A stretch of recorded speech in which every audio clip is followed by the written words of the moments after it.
Assalamualaikum warahmatullahi wabarakatuh. Kembali lagi di channel Money from Crypto pada segmen seruput kripto ya. Nah, hari ini kita akan membahas bagaimana cara kerja Terra Luna ya. Karena isunya masih sangat baru sekali ya, dan ternyata masih ada update-update tambahan dari developer Terra. Dan saya juga turut prihatin jika kalian adalah salah satu holder Terra ya, termasuk saya itu jadi abu gitu ya, tapi nggak apa-apa. Oke, kita nanti akan bahas cara kerja Terra dulu, terus kita akan bahas kemana cadangan dari LFG atau yayasannya si Terra ini ya, untuk menyeimbangkan harga Terra Luna itu. Pertama kita akan bahas cara kerja Terra Luna ya.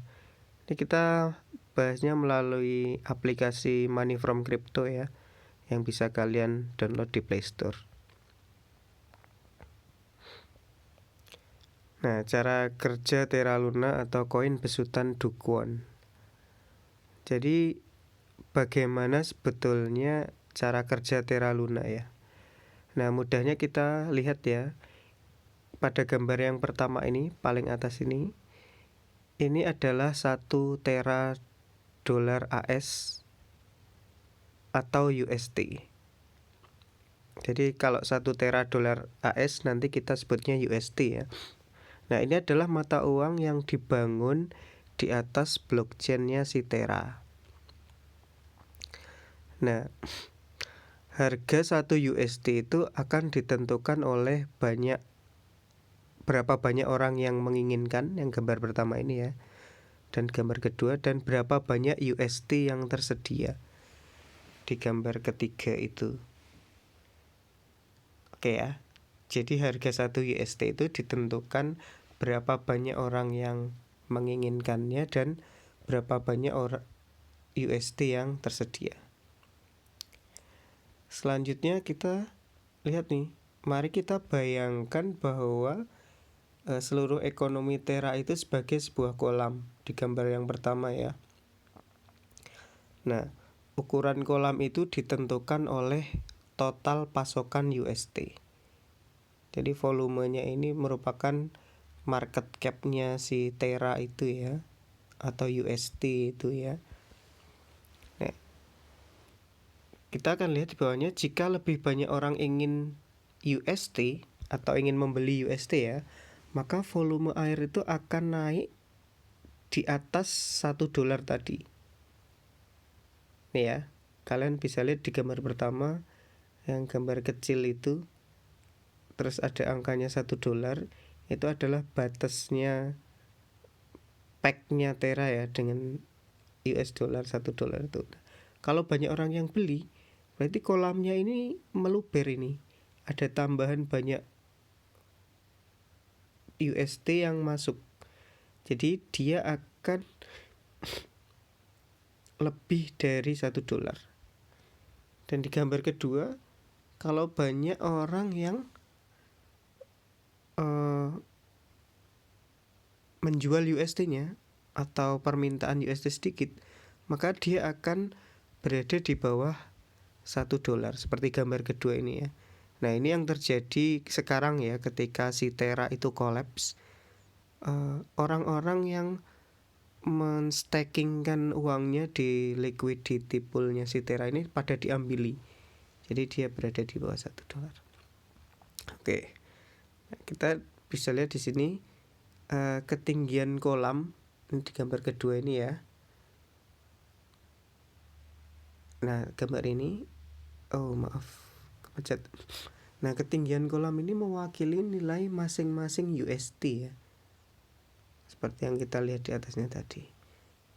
Nah, jika kalian itu berbuat lebih banyak ya dengan UST, atau use case UST itu lebih banyak, misalnya suatu saat nanti bisa beli kopi, terus berinvestasi di saham, terus lebih banyak orang akan membeli UST untuk menaikkan harganya.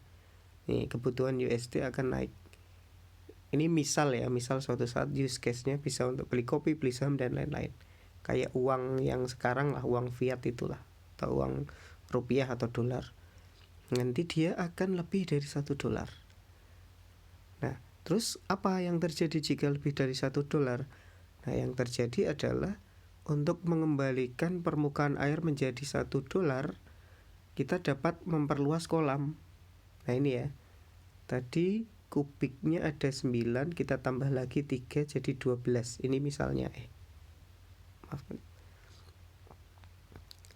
Nah, sehingga harga yang digambar pertama ini, dimana kolamnya lebih dari $1, akan menjadi gambar yang kedua ini. Kembali lagi ke $1, tapi kolamnya lebih luas, gitu ya. Atau dana UST yang ada di kolam ini lebih banyak. Nah, terus dari mana datangnya UST yang ditambahkan tadi di gambar ini ya? Di gambar yang tengah itu gimana caranya nambahkan ya? Nah, di sini kita bisa lihat di Terra itu dia telah merancang mesin untuk menukar Luna senilai $1 dengan 1 UST ya. Nah, ini misalkan ada token Luna yang ada di kanan itu, nanti dia akan ditukar menjadi 1 UST, atau token Luna secara setara 1 UST akan ditukar. Seperti gambar kedua ya. Nah, selanjutnya gimana? Nah, investor yang memprediksi UST akan lebih berguna dan digunakan di masa depan, maka dia akan membeli dan menghold si Luna. Nah, ini gambar Luna ya, yang kolam kuning ini ya, atau liquidity poolnya atau poolnya atau kolamnya si Luna. Nah, selanjutnya apa? Ketika nilai UST naik di atas $1, nih ya, ini di kolamnya kalau kalian lihat itu naik di atas $1 ya. Nah, pemegang Luna manapun itu dapat menukar Luna senilai $1 dengan 1 UST, gitu ya, dan menjual setiap UST dengan harga lebih dari $1, sehingga mereka menghasilkan keuntungan. Nah, di gambar pertama kita lihat kan itu UST-nya lebih dari $1, maka lunanya dikurangi untuk menstabilkan. Nah, lunanya dikurangi, selanjutnya dia akan diubah menjadi UST, dan UST-nya itu digunakan untuk memperbesar kolam, sehingga volumenya air turun dan dia berada di pack-nya $1 gitu. Nah, gitu ya. Jadi seimbang lagi ya. Lunanya semakin sedikit, terus UST-nya yang dicetak semakin banyak. Nah, selanjutnya UST yang baru dicetak untuk memperluas kolam ya, membawa harganya kembali ke pasak $1. Pasak itu PEG tadi, ya kan? Di gambar yang tengah itu. Nah, sekarang apa efeknya ke Luna? Nah, Luna lebih langka karena itu dia lebih berharga atau harganya naik ya, si Lunanya nanti. Nah, kalau naik gimana? Nah, berarti kolamnya lebih besar, harga Lunanya naik. Nah, selama masa kontraksi itu jika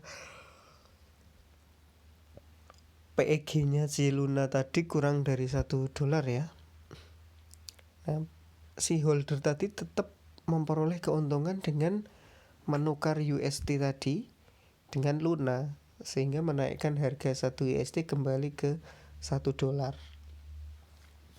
Nah, di sini itu tidak terjadi ya ketika Luna sudah collapse. Nah, ini adalah mekanisme seperti ini. Kurang lebih kayak gini ya. Kita lihat gambarnya. Kalau dia memang algoritmanya bekerja ya itu akan ke kanan kiri gitu dari Luna dan UST-nya, sehingga menjadi seimbang. Nah, Karena USD menjadi lebih berguna dalam jangka panjang, jadi pemegang Luna itu dihargai karena menanggung risiko volatilitas harga yang pendek ya. Nah, lalu bagaimana tuh sebenarnya cara kerja mesinnya tadi itu, si Luna atau algoritmanya kerjanya gimana? Nah, ketika Luna ini ya ditukar dengan USD, persentase tertentu itu dibakar nanti Lunanya. Yang sisanya menumpuk di kolam komunitas dari ujung yang lain USD ya, baru dicetak di proses ini itu. Atau kita disebut seigniorage ya, atau penerimaan yang ditingkatkan melalui pencetakan uang, dalam hal ini USD gitu. Ya, ini Lunanya masuk ke mesin, terus mesinnya itu mengolah Luna. Tadinya Lunanya yang masuk berapa tadi? 3 kan. Nah ini yang 1 dibakar, terus yang 2 masuk ke kolam likuiditas komunitasnya ya. Dan USD baru dicetak. Seperti itu ya. Nah, suatu saat nanti karena lebih banyak aplikasi yang dibangun menggunakan permintaan besar-besaran ya, akan menyebabkan harga menyimpang di atas $1. Yang berarti kita membutuhkan lebih banyak Luna ya yang ditukar dengan USD untuk memperluas pasokan. Seperti tadi ya. Ini misalnya permintaan banyak nih, ini gambar pertama. Ini kolam USD yang kanan. Berarti kita harus membakar Luna nih. Membakar Luna untuk ditukarkan USD karena permintaan USD banyak. Kolamnya USD lebih banyak dan Lunanya semakin sedikit karena dibakar tadi ya, dan itu lebih berharga atau nilainya akan naik. Nah, sementara Luna menjadi semakin berharga dan kolam komunitas mengumpulkan lebih banyak dana. Kolam komunitas itu yang gambar paling bawah ya. Nah, dana di kolam komunitas diinvestasikan kembali untuk membangun lebih banyak aplikasi yang menggunakan USD ya, dan siklus pertumbuhan yang baik terus berlanjut. Ini use case-nya makin banyak ya. Investor yang memegang Luna melihat nilainya naik selama masa ekspansi ya, dan jika mereka memilih untuk staking atau dikunci di kolam likuiditas atau sama dengan deposito ya, maka akan mendapatkan biaya transaksi di USD si holdernya tadi. Bahkan ketika permintaan USD rendah, algoritma Terra itu akan otomatis meningkatkan biaya sehingga validator itu selalu dihargai dengan arus kas USD yang stabil. Ya, yang gambar paling atas, kalau USD-nya itu fee-nya rendah, tetap dinaikkan itu harga dari fee untuk validator nanti. Nah, sehingga fee-nya naik, validator tetap dapat uang. Nah, dengan Luna kita dapat melakukan lebih dari sekedar mendapatkan passive income ya. Jadi pemegang Luna itu dapat berpartisipasi dalam proses tata kelola yang mengusulkan atau memberikan suara untuk perubahan biaya transaksi, tarif pajak, alokasi seigniorage yang kita lihat di atas tadi, dan banyak lagi. Nah, Luna itu tidak hanya dijamin USD ya, tapi juga ada mata uang dunia seperti mata uang Korea dan IMF SDR di blockchain-nya Terra.